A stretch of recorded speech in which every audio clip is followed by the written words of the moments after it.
In this video, let's talk a little bit about this incident that happened at this one company called Resend, which is a company used for sending emails online, right? So what this incident briefly is about was that user data was compromised, it was breached, and it was potentially available to attackers for days of time, right? I want to walk through this blog post to understand what went wrong, to teach you maybe a few things about this incident and what we can learn from it, and also talk a little bit about web security in general. If you haven't done it, hit the like and subscribe button so that you can see content like this on a daily basis. All right, so this incident report for January 10th, 2024 is basically a report for saying that we were hacked and customer data was compromised. So let's dive deep into this article now and figure out what has happened. So on January 7th, the attackers used a leaked environment variable of the recent database API to access customer data, including email sent, domains, API keys, logs, contacts, affecting all users. The actual content for emails was not accessed, nor were the unencrypted private keys of recent API or DKIM.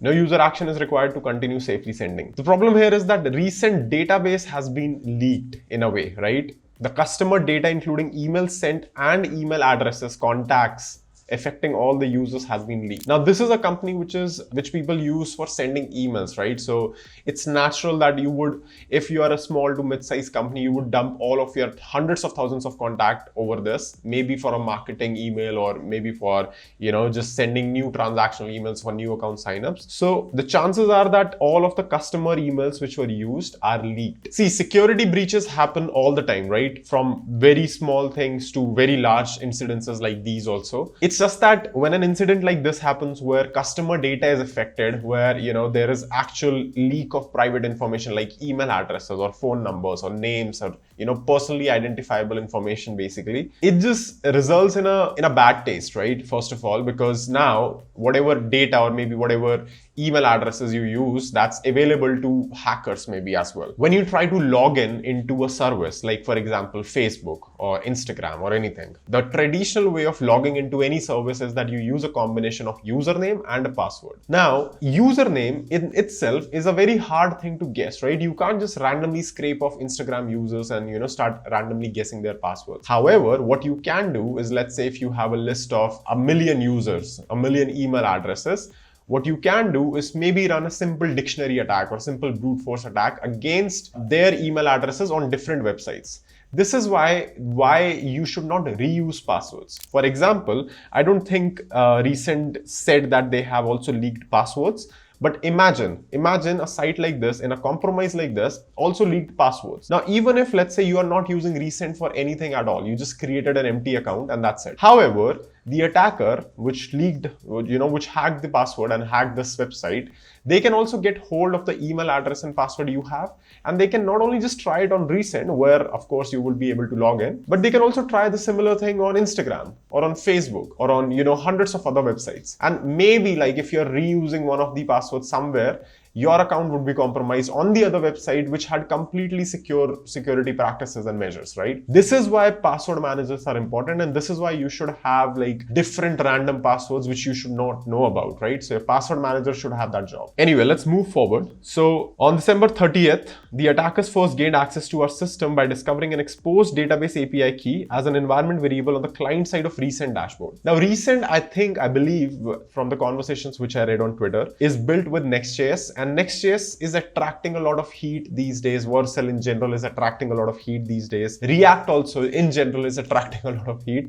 because of the complexity that gets introduced with the React server components and with React in general, right? While this has been made clear by the Next.js and the Resend community also, Resend leadership also, that this is like completely their own fault, not the tooling or the infrastructure which they used. I agree, like Next.js, especially with the new mixed model of use client server, doesn't do a great job at securing the environment variables by default, right? So you can make this mistake. Your environment variable can leak. For example, before the whole app router thing, when pages router was a thing, the only thing which got transferred on the client side was if you have an env file and you have like next underscore public as the prefix, right? If you have a database key, it will not be transmitted to the front end. It will not be available as an environment variable. With app router, I'm sure like there are documentation and guides you can read, and you can understand it really well. It's just not fully there right now in terms of educating people on how to use it, and there might be a possibility of making this mistake. So I'm not saying it's Next.js fault or Vercel fault or anything. I'm just saying that maybe they are running on app router. If they are, then maybe this is like one of the reasons, because at recent also some developer did that, right? It's not like it happened by Next.js on its own.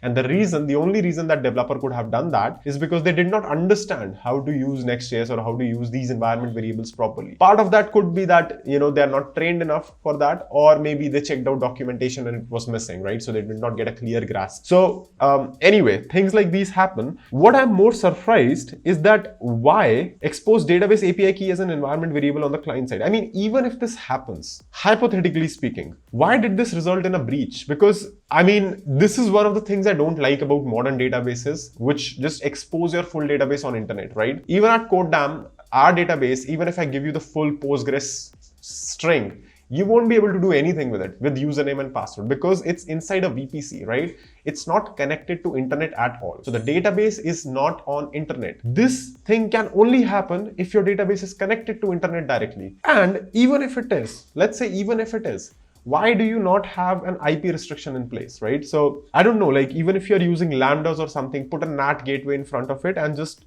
give it a fixed IP address and restrict that IP to a specific database, right? So this is something which I don't understand. I mean, this mistake can happen. Maybe that's framework's fault or developer's fault or anything. But why was the backend not secured in the first place? This is something which could have been prevented, right? Which was easily preventable. So on December 31st, a recent team member discovered that multiple users were sharing the same billing information. This appeared to be a strange bug and did not raise enough of a red flag during the holiday weekend for further investigation. So I'm not sure what happened here exactly, because this doesn't make a lot of sense. If you are an attacker, I mean, just speaking from an attacker's point of view, if you're an attacker, you want to be as minimally destructive as you possibly can while you are navigating through the data. So what I feel is that this is somebody who most likely is a script kiddie who just happened to be, checking the source code and figured out, oh, there is a database URL, and they just plugged it into their, database connection tool, and voila, the database just opened up, right?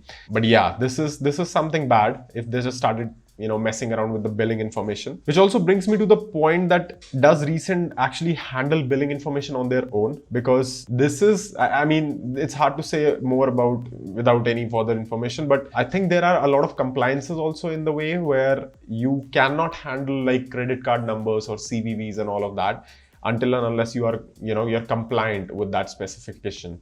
So I'm not sure what happened here and how did they even discover like people were sharing the same billing information. On 7th January, the attacker started accessing data. Okay. On January 9th, this is not clear like what data did they access on 7th January. On January 9th, a user was discovered to have unblocked email sending on their account. One of these users was able to update fields normally, not accessible to users in order to unblock their sending. With further investigation, it appears that they already have done this 3 times. On January 9th, again within 10 minutes of time, an incident was promoted to SCV0 internally. We understood this attack to be a form of hijacking of an existing API request, not accessing the database. 12 hours later, logs were discovered showing get, patch, and delete requests to database, making it clear that the database API layer has been accessed, but not the clear full exposure. Again, I'll just be brutally honest here with the thing. Having an architecture like this where you can just simply over the internet do a get, patch, and delete request to database is something I would never understand why this makes people happy.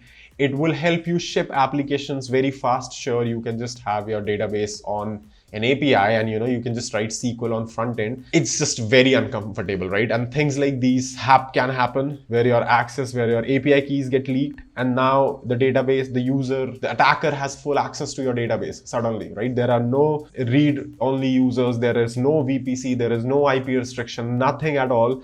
Just one small mistake and there is then no line of defense after that. On January 9th at 11:01 p.m., logs were discovered showing programmatic access of database tables, which allowed us to establish the method, extent, and severity of access. On January 10th at 2:32 a.m., the fix was deployed, and 3:21 a.m., the database credentials were rotated, causing a 25-minute downtime. Okay, I don't know what the fix exactly is here, until and unless it's not a VPC enabled database now suddenly magically, which should have been there in the first place. And database credentials were, of course, like the thing which was leaked is supposed to be rotated. So here's what is leaked now. Here's what happened. Only data after November 1st 2023 was accessed. I am not sure what this means. Was the data before November 1st a little later, or I don't know what happened there. Email send accessed, your address, sender's address, sent date, subject, BCC, CC, reply to, and last event. This is bad, right? This is bad because you have basically leaked out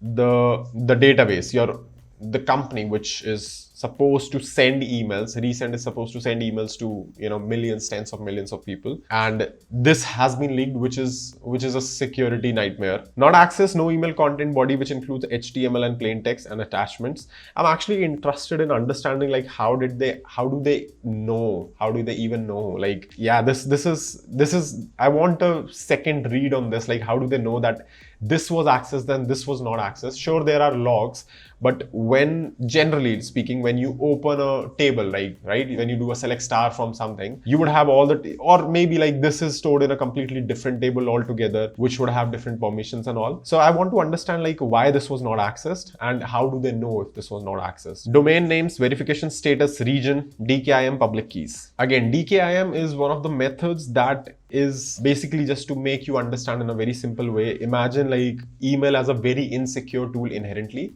which means that you can send an email from any email address to any other email address. So you can send an email from admin@google.com to yourself. There is nobody stopping you to do that. These are the mechanisms, DKIM, public private keys, SPF, DMARC. These are mechanisms that are in place to help verify the sender, right?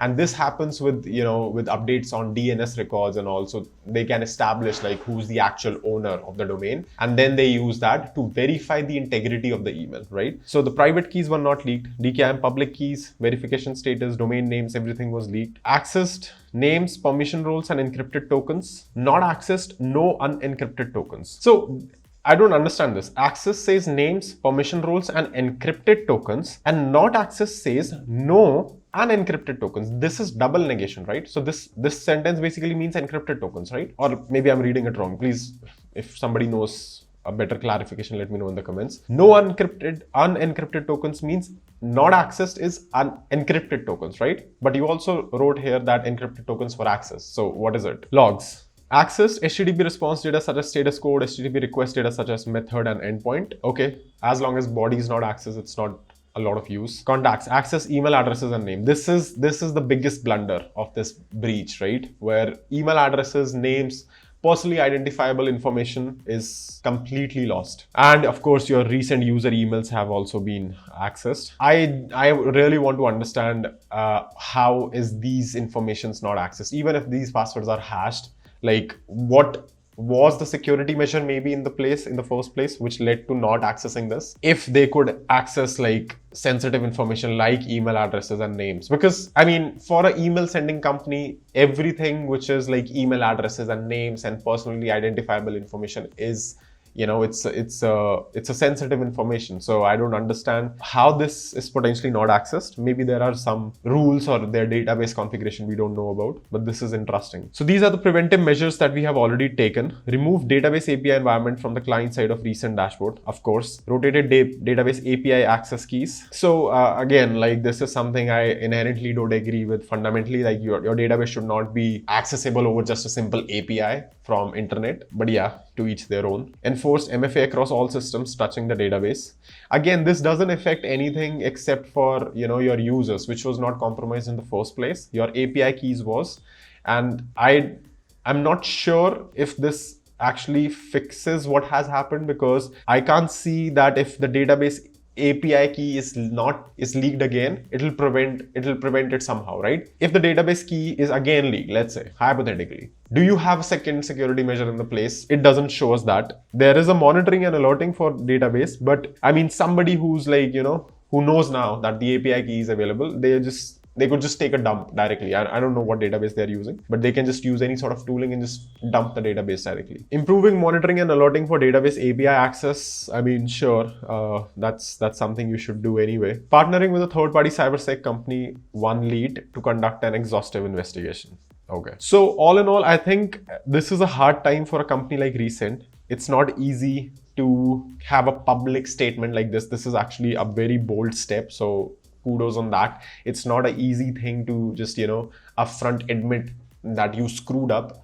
And they have done it. There are a few missing pieces in this report, which I would just like to understand from a curiosity point of view. Like, how do they determine what side of content was accessed and not accessed? And in general, I'm surprised with the conclusion that nobody seemed serious enough that your database should not be on the internet in the first place, right? This is a really, really bad idea. And things like these, when they happen, then you understand this, right? Because if this was behind a VPN on a backend, not only do you have to have the API key compromised, you have to have at least one server in that VPC, not VPN. You should have one server in the VPC also compromised. You can say that, if that can happen, that other thing can also happen. And that is true. But a lot of times, in security, there are layers, right? So if your one layer has holes in it, the other layer can prevent it. And it happens all the times, right? So why not use it? Why not use the traditional best practices in the first place when you have hundreds of thousands or even millions of registered emails and email addresses and users? I'm sure